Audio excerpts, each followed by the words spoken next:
उन्होंने अपनी जिंदगी की सारी कमाई लगा दी, सब कुछ बेच दिया और एक याट खरीद कर समुद्र में बस गए।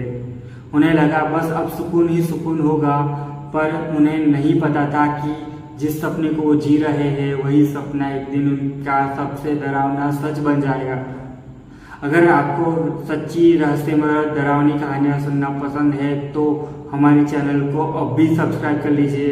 हम हर हफ्ते सोमवार, बुधवार और शुक्रवार को ऐसे ही 3 नई कहानियाँ लेकर आप आते हैं ताकि आपको कोई भी कहानी मिस न करो, इसलिए बेल आइकन जरूर। तो चलिए शुरू करते हैं आज की कहानी। तो साल 1986 की बात है। टॉम हॉक नाम के 39 साल के एक आदमी थे जो 2 किशोर बेटों के पिता थे। पहले उनकी शादी उनके बेटों की माँ से हुई थी, लेकिन बाद में उनका तलाक हो गया था। उसी साल टॉम अपने बेटों के साथ कैलिफोर्निया के न्यूपोर्ट बीच में एक चिली कुक ऑफ खाना बनाने के इवेंट में गए थे। वहीं टॉम की नज़र एक बेहद ही खूबसूरत महिला पर पड़ी। टॉम उसे बस देखते ही रह गए। वो इतने देर तक उनसे घूर के देख रहे थे कि उस महिला ने उन्हें देख लिया, हल्की सी मुस्कान दी और थोड़ी शर्मा गई और नजरें फेर ली। टॉम को भी थोड़ी शर्मिंदगी हुई, लेकिन उन्होंने तय किया था कि उन्हें इस महिला से बात करनी चाहिए। टॉम जो एक हैंडसम मजबूत शरीर वाले एक इंसान थे, अपनी बड़ी सी मूंछों के साथ सीधे उस महिला के पास पहुंच गए और खुद को इंट्रोड्यूस किया। और उस महिला का नाम था जैकी था। वो 29 साल की थी और सिंगल थी। दोनों की खूब बातें की और पहली मुलाकात में दोनों की खूब बन गई। मतलब होता ना, एक पहली नज़र वाला प्यार दोनों को हो गया था। कुछ ही सालों के बाद 1989 में टॉम और जैकी की शादी हो गई। शादी में उनके 150 करीबियों ने शिरकत की थी। शादी के बाद जैकी टॉम और उनके बेटों के साथ रहने लगी और धीरे धीरे उन दोनों के बेटों ने जैकी को माँ बुलाना शुरू कर दिया था, क्योंकि जैकी ने उन्हें सच में माँ की तरह ही प्यार किया था। 22 साल की थी तब उनका एक गंभीर एक्सीडेंट मोटरसाइकिल के साथ हुआ था, जिसके कारण वो कभी माँ नहीं बन सकती थी। इसलिए जब उन्हें टॉम के बेटों की देखभाल करने का मौका मिला तो उन्हें उसे पूरी तरीके से अपना लिया। सालों तक टॉम और जैकी ने मिलकर अपने बेटों की परवरिश की थी। फिर 2002 में जब दोनों बेटे बड़े हो गए और अलग हो गए, मतलब घर छोड़ दिया, तो ये पल टॉम और जैकी के लिए थोड़ा दुखद था, पर लेकिन इसके लिए वो पहले से ही तैयार थे। उन दोनों ने पहले से ही पैसे बचाने की को तैयार कर दिया था। रिटायरमेंट के बाद उन्हें एक याट खरीदना था और कैलिफोर्निया और मेक्सिको के तट पर एक सफ़र कर सके। टॉम और जैकी ने अमीर नहीं थे, लेकिन पैसे बचाने में माहिर थे। उन्होंने अपनी सारी बचत और अपने घर को बेचकर एक छोटा सी पुरानी याट खरीदी थी, जिसका नाम रखा था द वर्ल्ड डिजर्व, यानी जिसका हक था। उन्होंने इस याट को बहुत प्यार से सजाया और साफ किया। वो उस पर शिफ्ट हो गए और समुद्र की लहरों पर के साथ एक खूबसूरत जीवन जीने लगे। 2 साल तक उन्हें इस जीवन का भरपूर आनंद लिया। ताजगी भरी मछलियाँ पकड़ी, खूबसूरत सनसेट देखा और हर शाम एक दूसरे के साथ बिताया। फिर 2004 में उन्हें पता चला कि इनका एक बेटा पिता बनने वाला है और जैकी बेहद ही खुश थी, क्योंकि वो खुद माँ नहीं बन सकी, लेकिन अब वो दादी बनने जा रही थी। इसलिए उन्होंने एक फैसला लिया कि अब याट को बेचकर घर खरीदेंगे ताकि वो अपने बेटे और होने वाले पोते पोती के पास रह सकते हैं। उन्होंने एक मैगजीन में याट बेचने के लिए विज्ञापन दिया। जल्द ही एक युवा जोड़े ने उनसे संपर्क किया और याट खरीदने के लिए। तो टॉम और जैकी ने उनके बेटे को फ़ोन करके बताया कि याट अब बिक गई है और हम जल्द ही नया घर ढूंढेंगे। लेकिन इसके बाद कुछ दिनों तक कोई खबर नहीं आई। उनके बेटे को चिंता होने लगी, क्योंकि कोई टॉम और जैकी कभी बिना संपर्क किए बिना इतने दिन तक रह ही नहीं सकते थे।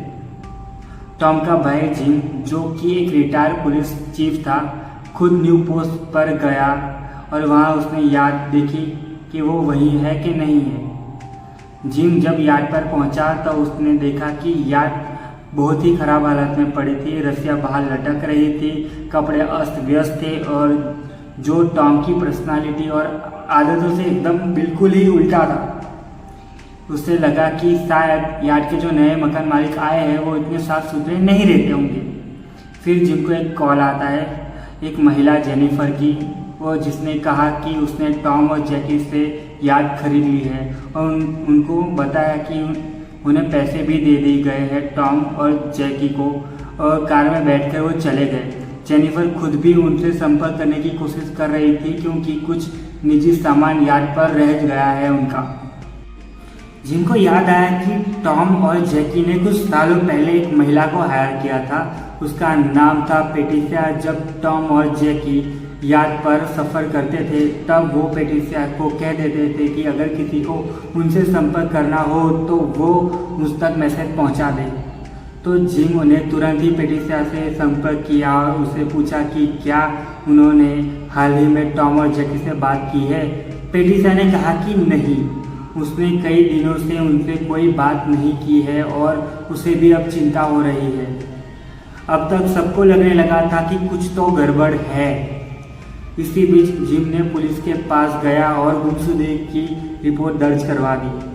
अब पुलिस ने भी केस में दिलचस्पी लेनी शुरू की और सबसे पहले उन्होंने उन दो लोगों की तलाश शुरू की जिन्होंने यार्ड खरीदी थी, यानी जेनिफर और उसका पति स्टाइकल। अब पुलिस ने इन दोनों से दोबारा संपर्क किया और तो ये दोनों बहुत ही सामान्य तरीके से बात कर रहे थे।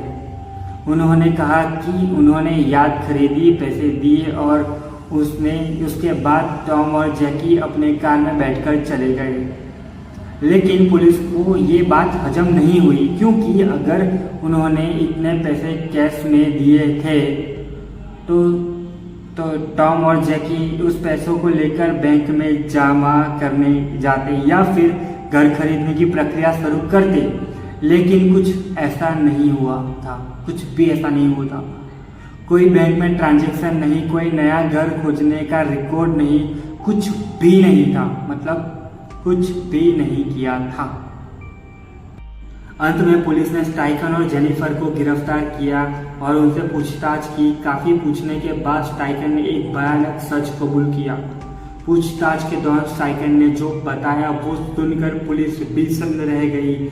उसने बताया कि वो और उसके कुछ साथियों ने टॉम और जेनिफर को जबरदस्ती से यार्ड पर बुलाया, यह कहकर कि डील फाइनल करनी है। जब टॉम और जेनिफर यार्ड पर पहुंचे तब उन्हों पर दो लोगों पर हमला किया गया। उन्हें हथकड़ी लगाकर और फिर आंखों पर पट्टी बांधकर उसके बाद उन्हें टॉम और जैकी को जबरदस्ती यार्ड के पीछे के हिस्से में ले जाकर लोहे की भारी एंकर से बांध दिया गया और फिर उन्हें जिंदा समुद्र में फेंक दिया गया। जिंदा समुद्र में फेंक दिया गया। टॉम और जैकी उस वक्त पूरी तरीके से होश में थे। उन्हें पता था कि उनके साथ क्या होने वाला है। जैक ने स्टाइकन से गुहार लगाई कि रोते हुए कहा कि प्लीज हमें मत मारो, हम सब कुछ छोड़ देंगे, बस हमें जिंदा रहने दो। लेकिन उन्होंने कोई रहम दिल नहीं दिखाया, कोई भी रहम दिल नहीं दिखाया। स्ट्राइकर ने पुलिस को बताया कि जैक से ही उन्होंने समुद्र में फेंका। एकदम सन्नाटा छा गया, लेकिन उसे आज भी जैकी की चीखें याद है जो धीरे धीरे पानी के अंदर खो गई। ये पूरी वारदात उन्होंने सिर्फ इसलिए की क्योंकि याद चाहिए था और कोई भी प्रकार के पैसे नहीं देने थे उनको। पुलिस ने बाद में याद को फॉरेंसिक चेक किया। खून के सबूत और फिंगरप्रिंट और गवाहों की गवाही के आधार पर स्टाइकन, जेनिफर और उनके दो साथियों को गिरफ्तार कर लिया गया। कोर्ट ने स्टाइकन को डेथ पेनल्टी दी, जेनिफर को जीवन भर की जेल हुई और टॉम और जैकी का शरीर कभी भी मिला नहीं। कहानी हमें एक बात सिखाती है कि लालच और स्वार्थ अगर इंसान पर हावी हो जाए तो वो किसी भी हद तक जा सकते हैं। टॉम और जैकी ने पूरी जिंदगी भर मेहनत की, प्यार से जिए और आखिर में उनका सामना हुआ एक ऐसे बुरे इंसान से। उसकी याद में rest and peace Tom and Jackie